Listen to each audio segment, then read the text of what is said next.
Tadi ada Ustaz mengatakan bahwasanya iman dan dagang tak dapat dipisahkan. Lalu bagaimana cara kita, Ustaz, meyakinkan umat bahwasanya sistem ekonomi Islam ini dapat membawa perubahan yang baik bagi bangsa Indonesia?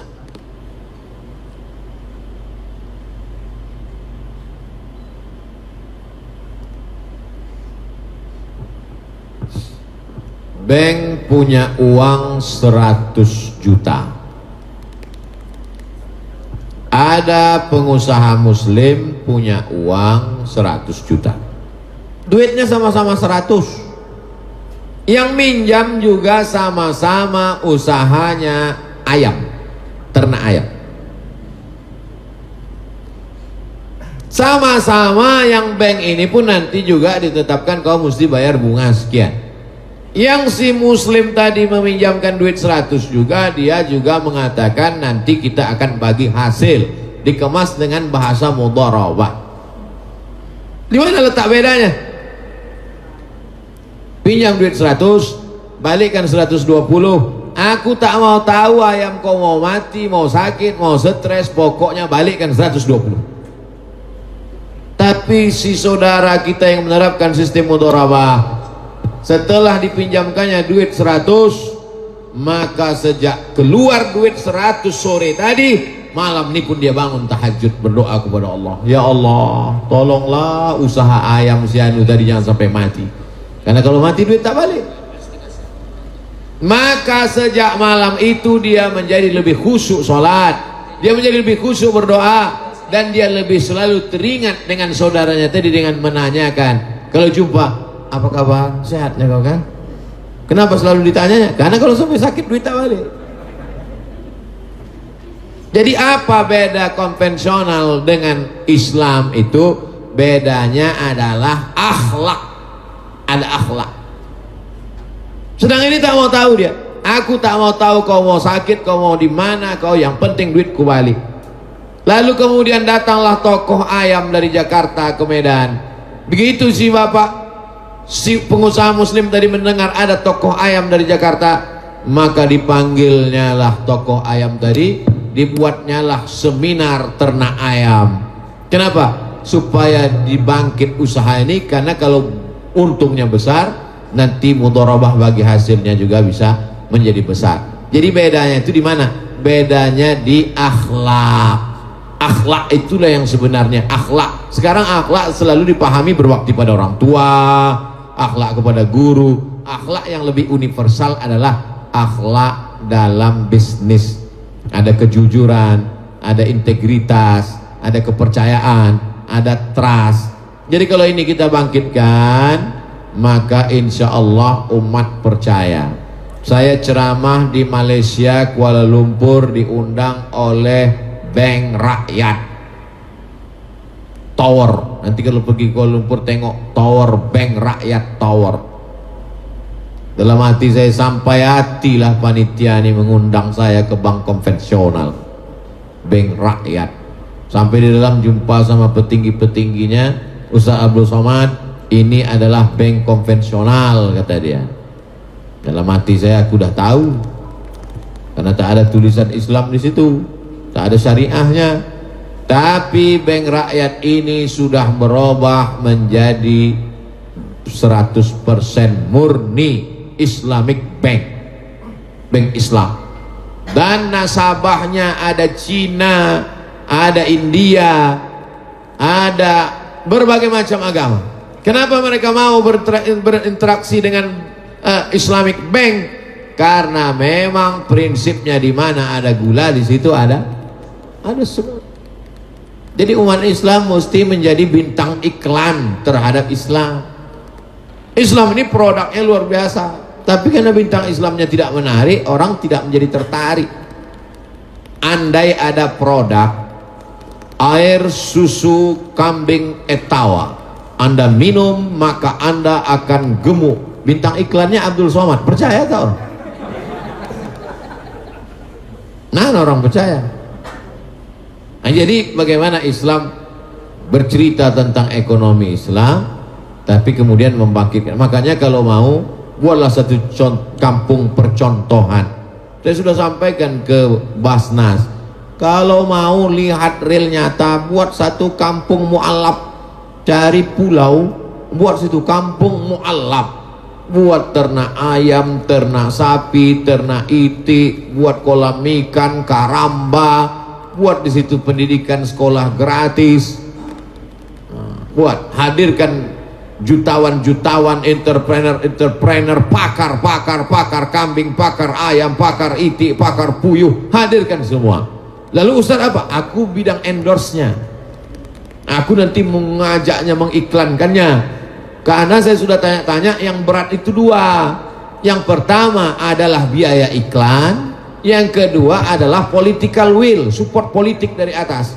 Support politik, kalianlah yang mendatangi orang-orang politik, saya jangan dekat ke orang politik. Yang kedua adalah endorse itu, maka isi Instagram saya itu isinya endorse saja. Coba tengok, bukalah Instagram. Yang belum, kalian follow lah ya. Coba kita buka Instagram Abdul Somad Official Instagram, Abdul Somad Official Instagram. Apa isinya? Endorse saja isinya. Ceramah ini endorse.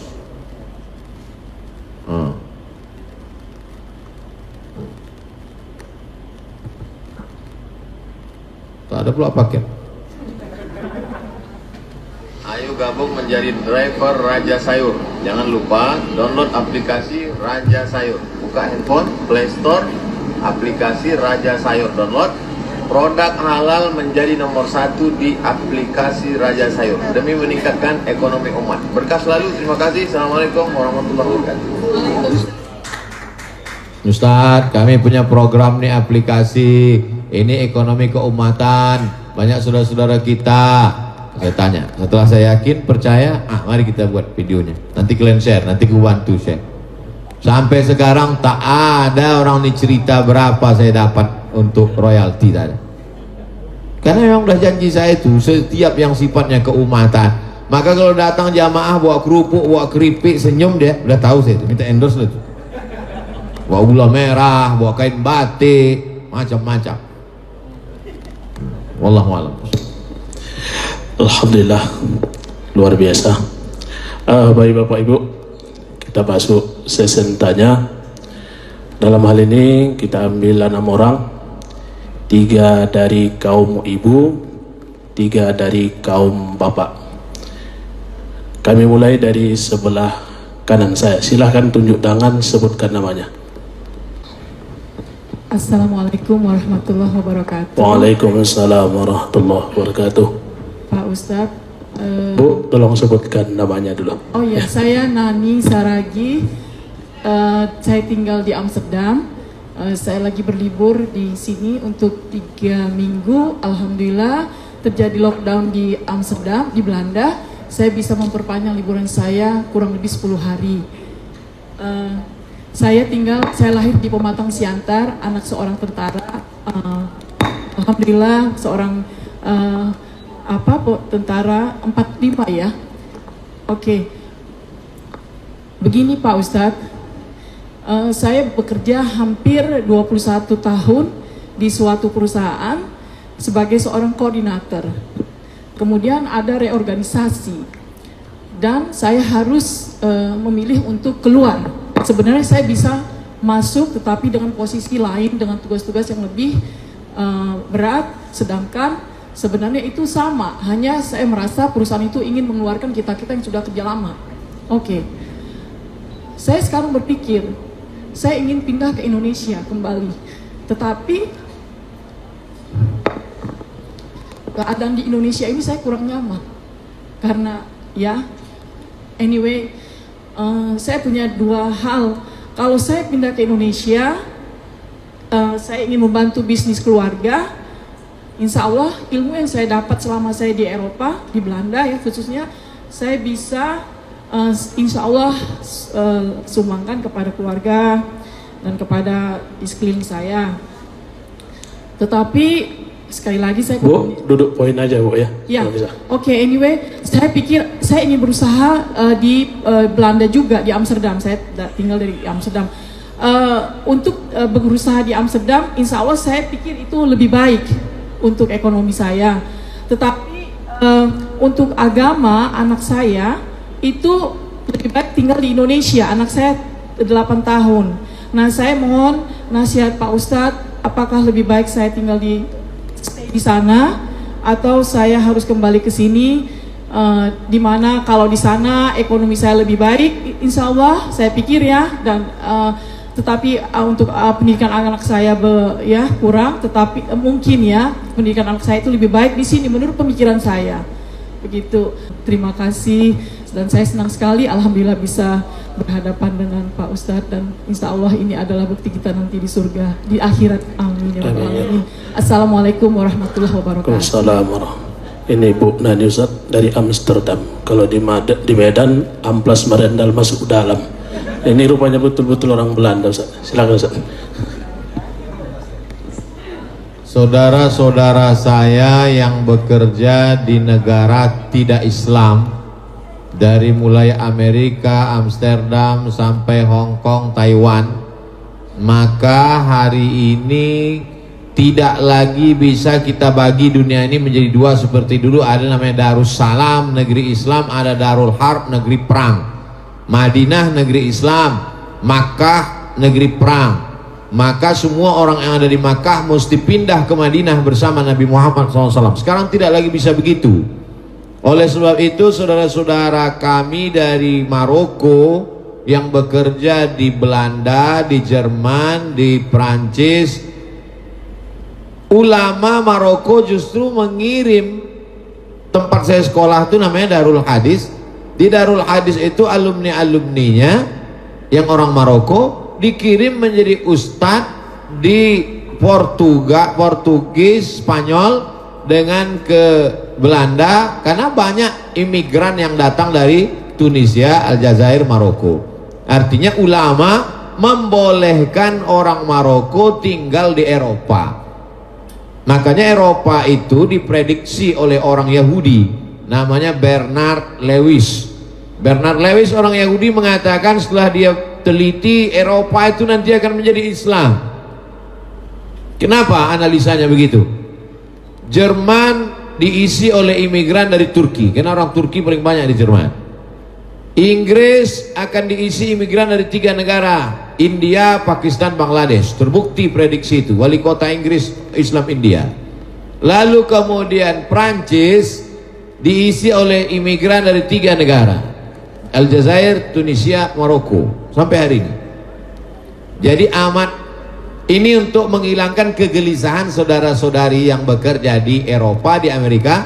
Boleh hukumnya bekerja di negeri tidak Islam dalam kurung syarat dan ketentuan berlaku.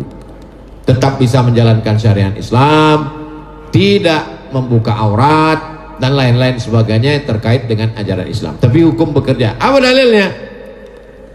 Ali bin Abi Thalib mengambil upah menimba air di rumah orang Yahudi di Madinah. Dilaporkan ke Nabi. Kata Nabi, tak apa-apa, karena sekedar yang dipakai itu jasanya, jasa menimba air. Tak ada terkait dengan akidah. Wala anabidu ma'abadtum wala antum ma'abiduna ma'abud lakum dinukum waliyadin. Jadi ibu bekerja, jaga syariat Islam, maka ibu mendapat gaji, gajinya halal. Adapun keraguan tentang pendidikan anak, juga zaman sekarang tidak ada halangan lagi, karena anak bisa dikirim sekolah tahfiz Quran. Di Kudus ada program taman SD hafal 30 juz, taman SD umur 13. Atau masuk ke Ponorogo, di dekat Gontor ada pesantren Muqaddasah, SMP, SMA, tamat hafal Quran. Jadi tak ada halangan. Ibu bisa kunjungi dengan ekonomi baik, bisa setahun datang 2 kali. Maka sesungguhnya ibu berpisah dengan anak, sekolah dia di pondok pesantren, ibu tetap di Belanda, dua-duanya dapat, ekonomi dapat, dan yang paling penting adalah pendidikan anak. Saya dulu terlintas di pikiran saya, 2 orang anak emak saya, dua-duanya laki-laki. Sampailah hati emaknya mengirim saya ke Mesir, sampai 12 jam naik pesawat baru sampai. Sekarang saya baru paham, rupanya dialah yang sayang dengan anaknya. Adapun emak kawan saya yang tak dikasihnya dia pergi, bukan begitu cara sayang pada anak. Biarkan dia terbang sejauh mandang, maka sesungguhnya itu mendidik dia untuk menjadi anak-anak yang mandiri. Anak ibu kirimkan masuk dia tahfiz, SD tahfiz, SMP tahfiz, SMA tahfiz. Kuat akidahnya, paham dia keindonesiaan, ngerti dia sunnah Rasulullah. Nanti dia mau kuliah, silakan dia masuk ke Leiden University, silakan dia mau sekolah ke Leipzig Jerman, silakan dia mau ke McGill Kanada, karena akidahnya sudah kuat sesuai dengan kemauan dia. Saya selalu menyampaikan, ceramah saya tak keluar dari 3: islahul tarbiyah, perbaikan pendidikan; islahul iktisad, perbaikan ekonomi; islahul siasah, perbaikan politik. Maka perbaikan pendidikan, saya hanya katakan pendidikan agama mesti kuat dari TK Quran, SD Quran, SMP Quran, SMA Quran, basic. Setelah itu terserah mau jadi lawyer, mau jadi pengusaha, mau jadi hakim, mau jadi apapun, yang penting akidahnya sudah kuat. Insya Allah ibu dapat dua-duanya, ekonominya dapat, pendidikannya dapat. Wallahu a'lam bishawab. Ya, silahkan lagi Bapak Ibu. Ya, silahkan.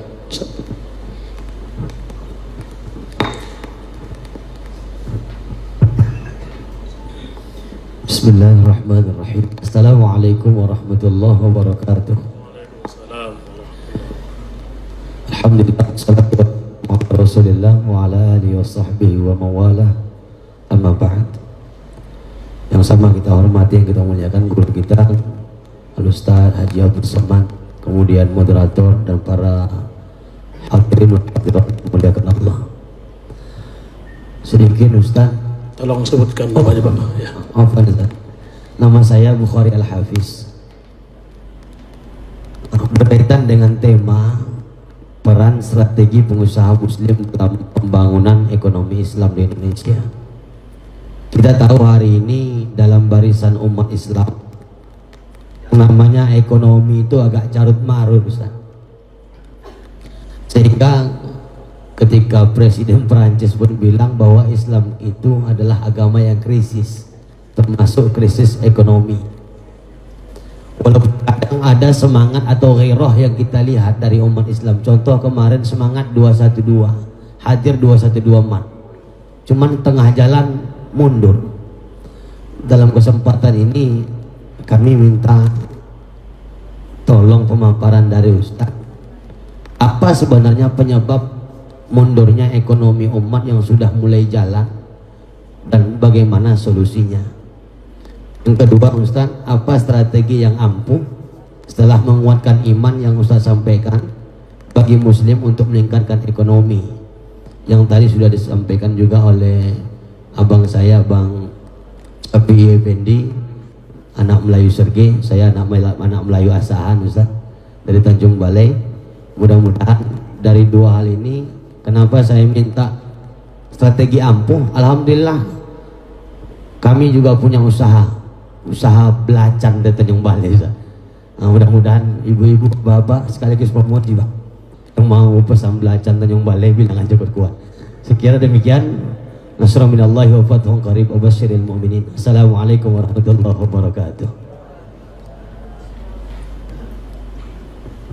Kalau ada dua orang di tengah laut, kapalnya pecah, menabrak karang, dipukul ombak, dimpas gelombang, maka yang selamat itu adalah yang pandai berenang. Maka ajarkanlah anak-anak kita berenang. Pesan sahabat Nabi, alimu auladakum as-sibahah war-rimayah. Ajarkan anakmu as-sibahah, berenang, war-rimayah, memanah. Sebetulnya itu makna dipahami, makna hakiki dan makna majazi, kiasan. Memang betul-betul merenang dan memanah, tapi yang dimaksud berenang adalah siap di air dan memanah siap di darat. Karena kalau di darat kita memang memanah, naik kuda, dan di air kita berenang. Artinya poin yang pertama, bahwa siap memanah, siap merenang itu kalau di bidang ekonomi, ya betul-betul paham ilmu ekonomi. Kalau dia manajemen, memang betul-betul paham tentang manajemen. Supaya apa? Ilmunya ada. Makanya dalam Islam itu diajarkan yarfa'illahu alladzina amanu minkum walladzina utul ilma, ilmunya. Dan semua itu ada ilmunya. tidak bisa dipelajari, tidak bisa tanpa dipelajari. Semua ada ilmunya, ada ilmu agama, ada ilmu politik, ada ilmu ekonomi, ada ilmu budaya, ada ilmu sosial. Nah, maka tidak hanya sekedar semangat yang berapi-api tanpa didasari oleh ilmu. Ilmu tidak dibatasi oleh ruang kelas. Kalau kata orang Minangkabau, alam takambang menjadi guru, alam terkembang ini menjadi guru. Maka semangat luar biasa tanpa dibarengi pengetahuan yang sejalan berbanding lurus dengan itu, maka semangat itu turun, ilmunya hilang. Maka ilmunya, nah, saya tidak kaitkan hanya dalam kasus 212, termasuk apapun nanti ke depan, maka ilmu. Yang kedua, memang hari ini kalau tampil terlalu awal, nanti dia menjadi prematur, cepat dipukul. Nah, jadi banyak juga usahawan-usahawan, bisnismen, kawan-kawan, sahabat-sahabat, Ustaz Somad, sekarang kita sudah punya odol, sekarang kita punya sabun, sekarang kita punya sampo. Gimana nih, saya endorse? Jangan dulu Ustaz, ini kita buat, kita gerilya dulu, karena ini kalau langsung besar langsung dipukul dari atas. Nah, ada banyak. Jadi kita lewat pengajian dulu, lewat komunitas kita dulu, kita besar karena takut dipukul di atas. Nah ini, jadi berstrategi itu penting sekarang. Karena kalau tidak nanti menjadi prematur, menjadi hancur, layu sebelum berkembang. Nah, jadi pertama ilmunya, yang kedua berstrategi, bukan berarti tak ada. Lalu kemudian yang ketiga adalah kajian-kajian ini, cobalah kajian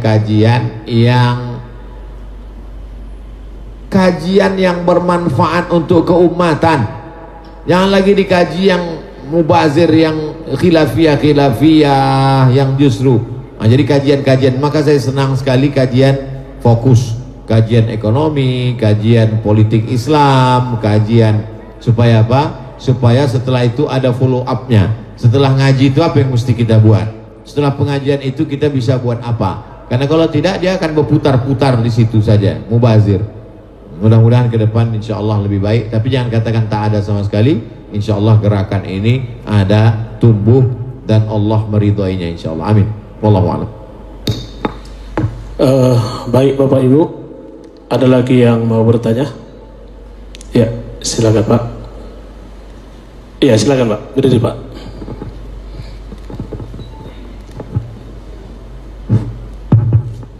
Bismillahirrahmanirrahim. Assalamualaikum warahmatullahi wabarakatuh. Waalaikumsalam warahmatullahi wabarakatuh. Perkenalkan, nama saya Syahlan Juhri Nasution.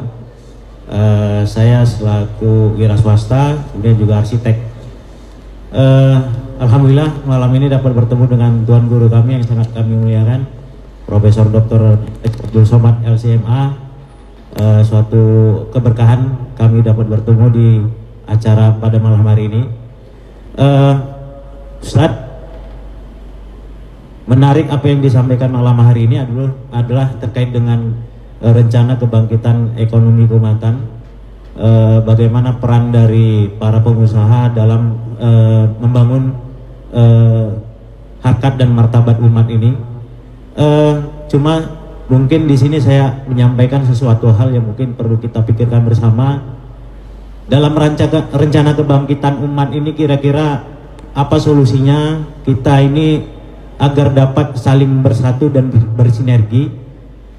Karena untuk rencana kebangkitan umat ini sebenarnya kita yang perlu sekali dibutuhkan bagi kebangkitan ekonomi Islam ini adalah semacam satu master plan kebangkitan ekonomi umat.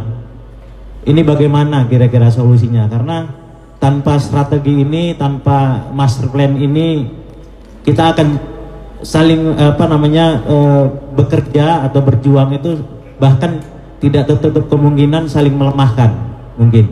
Nah, ini perlu panduan dari tuan-tuan guru kami, mungkin juga para tokoh ini bagaimana menyatukan roadmap ataupun master plan kebangkitan ekonomi keumatan ini.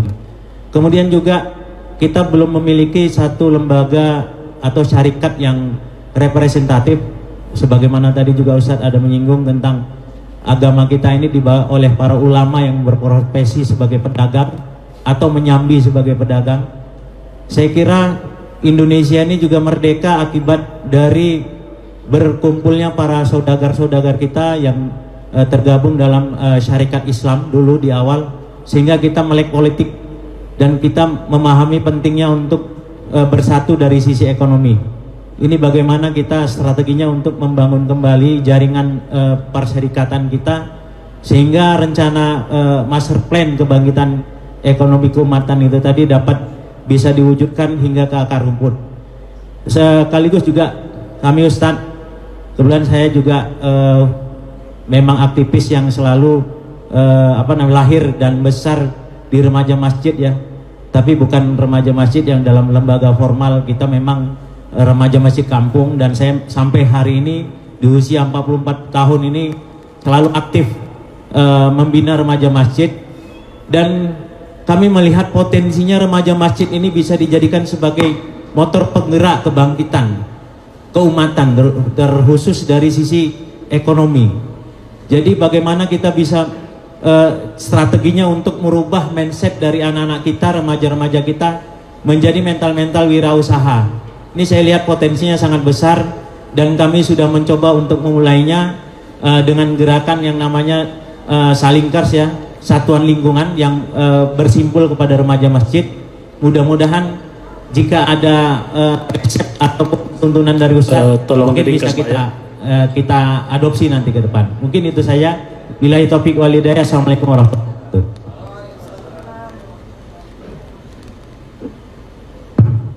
Al arwah junudun mujannadah. Ruh itu seperti tentara-tentara. Wama al arwah, ruh saya, ruh bapak, ruh ibu, ruh kita semua ini seperti tentara-tentara. Kalau dia menemukan kesesuaiannya, iktalafa, dia akan menyatu.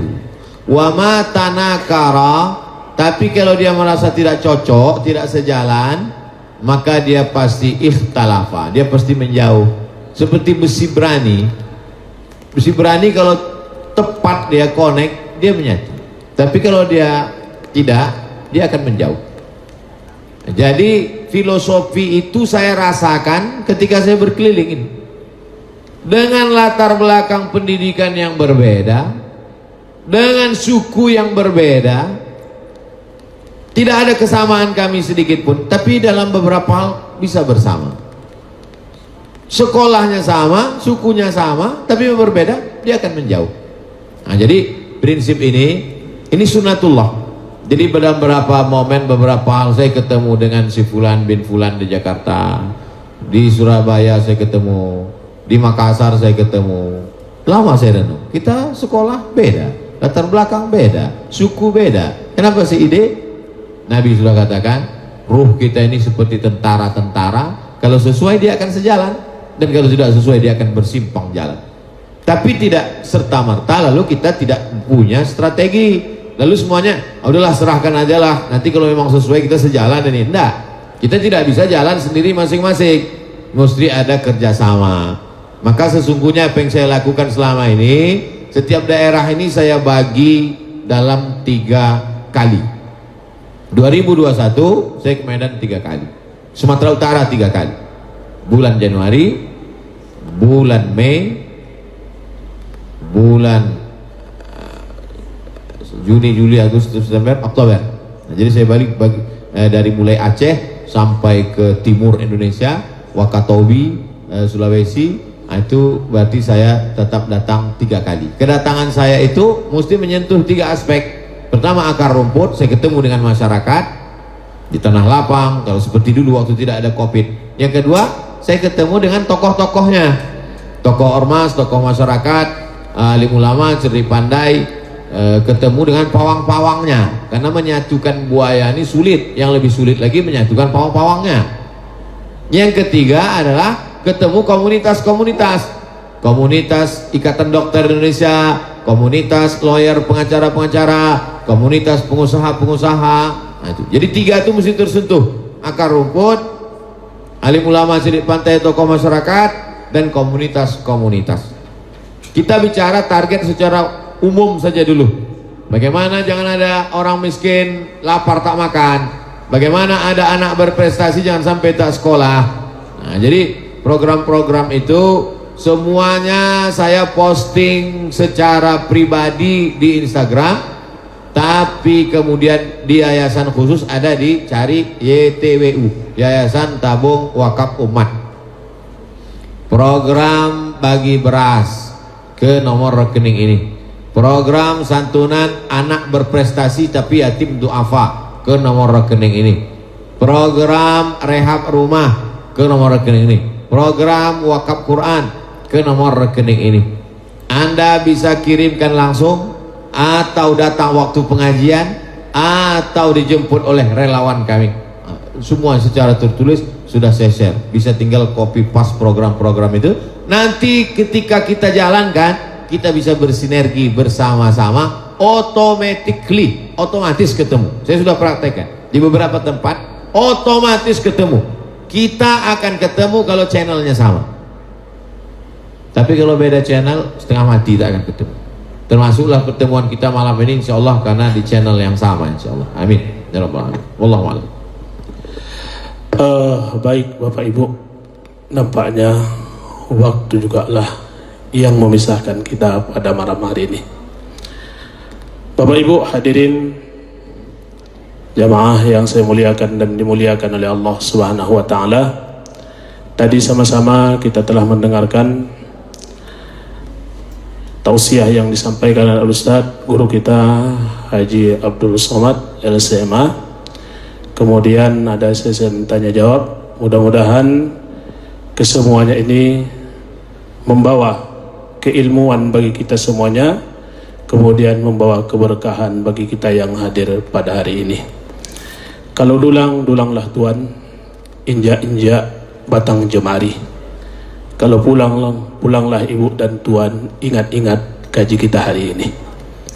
Mari Bapak Ibu, sebelum kita beranjak dari tempat ini untuk mengambil keberkahan acara ini, kita mintakan kepada Tuan Guru kita Profesor Haji Abdul Somad LCMA untuk memimpin doa. Kepada Tuan Guru kami persilahkan dengan hormat. Sebelum saya berdoa, saya mau kita pulang simpulnya. Ikuti aja update di Instagram dan di FB dengan Yayasan Tabung Wakaf. Kopilah program, kopi, lakukan, ketemu kita insya Allah. Ketemu dalam program, ketemu dalam tujuan. Setiap hari Jumat, Sabtu kedua saya di Pekanbaru, saya keliling. Tapi Jumat Sabtu saya khususkan, saya mau kasih tahu supaya kita membuat hal yang sama, supaya kita bisa bersama, sama pikiran kita, sama tujuan kita. Jumat Sabtu, Jumat itu saya khutbah. Habis khutbah itu membagi program sosial ke panti, ke fakir miskin, ke duafa langsung. Lalu kemudian malamnya jam 3 sampai jam 4, jam 2 sampai jam 3 ngaji, pengajian. Malam lebih khusyuk. Jam 3 sampai jam 4 tahajud witir. Jam 4 sampai jam 5 zikir muhasabah. Jam 5 sholat subuh, kajian subuh sampai waktu isyraq. Habis itu sholat sunat isyraq. Habis itu tanya jawab. Habis itu sarapan. Jadi antum bisa copy paste itu. Program-program itu copy paste. Ada kalanya menangkap ikan besar, jala besar, jaring besar. Nanti setelah terjaring baru diklasifikasikan. Ini ikan teri, ini ikan bawal, ini ikan tongkol, ini ikan hiu, ini ikan paus. Penanganan ikan ini begini, ini begini. Jamaah ini dibagi 3. Ada yang satu pasukan inti di tengah, pengurus. Baru ring yang kedua relawan-relawan. Komunitas-komunitas, komunitas emak-emak, komunitas bapak-bapak, komunitas bikers, komunitas anak muda. Komunitas ini dibimbing. Ada ketuanya, ada sekretarisnya, ada bendaharanya, ada penanggung jawabnya, ada koordinatornya. Baru kemudian yang ring 3 jamaah secara umum. Jadi dakwah ini tidak hanya lepas-lepas saja lagi. Mesti ada pengikat, ada simpul-simpulnya. Jadi pertemuan kita tidak hanya sekedar pertemuan, tapi ada yang bisa kita ambil, kita bawa program-program sesuai dengan bidang kita masing-masing. Al-Hazihin Niyah Al-Fatihah.